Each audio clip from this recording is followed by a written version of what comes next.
The dawn of VR is upon us, and now that the price, specs, and requirements for the PlayStation VR, the Oculus Rift, and the HTC Vive have been revealed, you might be wondering which one is right for you. The first thing you should probably look at is price. Sony's headset is the cheapest of the bunch, which comes in at around $400. On the other end of the spectrum is the Vive, which is $800, and finally you can get the Oculus for $600. But the headset isn't the only thing you'll need to buy. Obviously, the PlayStation VR requires a PS4, but you'll also need to pick up the PlayStation camera for $60, and if you want the full experience, you'll probably want to get two PlayStation Move controllers, which are $50 a piece. If you already own a PlayStation 4, then all this will probably cost you around $560, not including taxes. Sony announced that there will be a bundle at launch that will come with the PlayStation camera and one Move controller, but as of now, we don't have a price. But even with all that, PlayStation VR is still cheaper than the Oculus Rift. The Oculus Rift is retailing at $600, and it comes with a sensor, integrated headphones, an Oculus remote, and an Xbox One controller. But once again, if you want the full experience, you're probably going to want to pick up the Oculus Touch controllers, which as of now don't have a price and won't launch with the headset. Then there's the HTC Vive. This one is the most expensive of the three. For $800, you'll get the headset, two wireless controllers, and two sensors. Besides a compatible PC, which is a hefty price in itself, the HTC Vive comes with everything you need to experience VR right out of the box. If you're wondering what constitutes the price difference, here is where you'll find your answer. The resolution for PlayStation VR is 1920 by 1080 across two lenses, or 960 by 1080 per eye, while the Oculus Rift and Vive have a resolution of 2160 by 1200 or 1080 by 1200 per eye.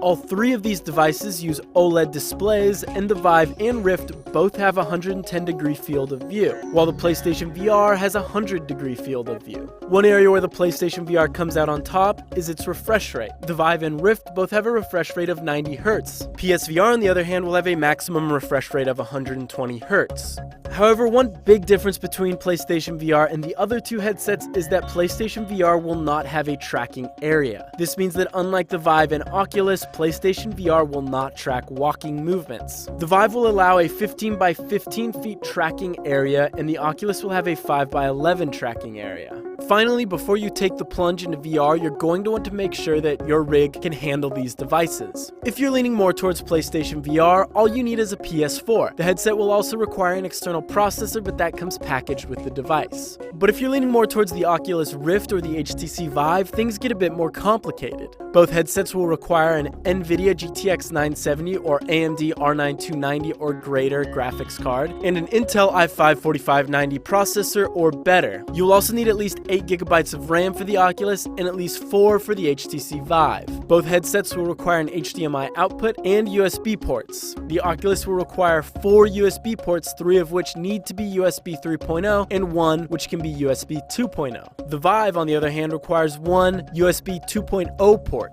If you don't have a PC capable of running either of these headsets, Oculus's website can point you in the direction of some Oculus-ready PCs. The Oculus Rift comes out March 28th, and the HTC Vive will launch shortly after on April 5th. If you're holding out for PlayStation VR, then you'll have to wait until October. What headset are you leaning towards? Let us know in the comments below, and for more VR, stay tuned to GameSpot.